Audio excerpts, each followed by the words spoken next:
Halo teman-teman, selamat datang kembali di channel Dream World. Malam ini saya akan membawakan sebuah kisah nyata dari salah satu netizen asal Jawa Tengah. Ini menceritakan tentang pengalaman mencekam dengan penunggu pohon beringin tua di tengah desa. Cerita ini penuh dengan misteri, kejadian ganjil, dan teror yang membuat bulu kuduk berdiri. Jadi, matikan lampu kalian, siapkan nyali, dan jangan lupa untuk tekan tombol subscribe agar tidak ketinggalan kisah horor berikutnya. Mari kita mulai. Cerita ini dialami oleh seorang bernama Sinta, nama samaran. Jadi, ia berasal dari sebuah desa kecil di Jawa Tengah. Nah, sejak kecil, orang tuanya tuh selalu menekankan satu hal padanya, yaitu jangan pernah bermain atau lewat dekat pohon beringin besar yang ada di tengah desa, terutama setelah maghrib. Jadi gini ceritanya. Pohon itu berdiri di perempatan jalan desa, menjulang tinggi dengan akar yang menjuntai ke tanah. Konon, pohon itu sudah ada sejak zaman penjajahan dulu. Tapi selama berdiri, tidak ada orang yang berani menebangnya, bahkan sekedar untuk memotong rantingnya. Alasannya karena warga sekitar percaya kalau di dalamnya ada penunggu gaib yang menjaga wilayah itu. Sinta yang tinggal di daerah itu akhirnya tumbuh dengan cerita seperti itu. Tapi lama-kelamaan ia menganggapnya hanya sebuah mitos. Hingga suatu malam ia harus membuktikannya sendiri ketika pulang larut malam dari rumah temannya. Malam itu jam menunjukkan sekitar pukul 10 malam. Jalan desa sudah lumayan sepi, hanya ada suara jangkrik. Karena ingin cepat sampai, Sinta ini akhirnya memilih jalan pintas. Dan itu berarti jalan itu harus melewati pohon beringin tersebut. Saat berjalan dan langkahnya semakin dekat, hawa dingin terasa menusuk kulitnya. Padahal di siang tadi panas terik. Saat itu dia berpikir, mungkin emang lagi dingin aja cuacanya. Tapi yang anehnya, ada bau melati tiba-tiba tercium sangat kuat yang bercampur dengan bau tanah basah. Daun-daun beringin kemudian bergerak kencang, padahal angin tidak tertiup di tempat lain. Ya karena panik, Sinta akhirnya berusaha buat mengabaikan lah. Dia nggak noleh ke pohon itu. Tapi dari telinganya ia mendengar suara seperti perempuan sedang tertawa pelan, hampir seperti berbisik. Dek! Bulu kuduknya langsung merinding. Ia langsung menoleh cepat dan samar-samar ia melihat sosok putih berdiri di bawah pohon beringin. Rambutnya panjang menutupi wajahnya dengan pakaiannya yang sangat lusuh. Melihat itu, Sinta akhirnya lari terbirit-birit, tidak menoleh lagi hingga dia sampai ke rumah. Malam itu, setelah sampai di rumah dan masuk ke kamarnya, Sinta sulit untuk tidur. Meski dia sudah berusaha untuk meyakinkan diri sendiri bahwa yang ia lihat tadi hanya sebuah halusinasi. Hingga beberapa hari kemudian, gangguan mulai terjadi di rumahnya. Saat tengah malam, ia sering mendengar langkah kaki berat di arah teras rumah. Suaranya terdengar seperti orang yang sedang jalan bolak-balik di depan rumahnya. Dan ketika dicek oleh ayahnya, nihil, tak ada siapapun di luar.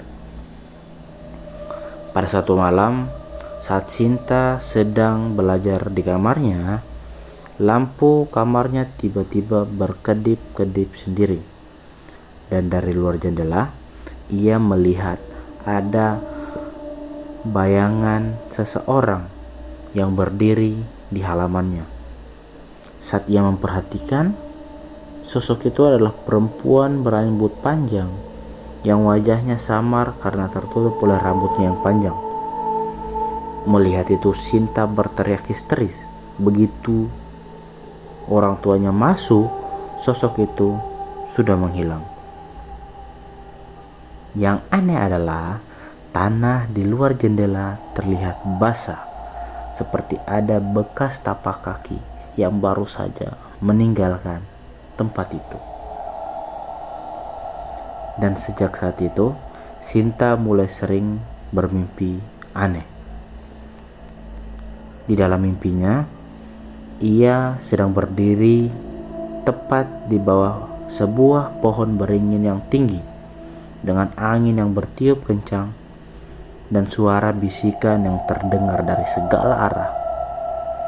Kemudian muncul sosok perempuan yang sama, berbaju putih, rambut panjang, dan kulitnya pucat.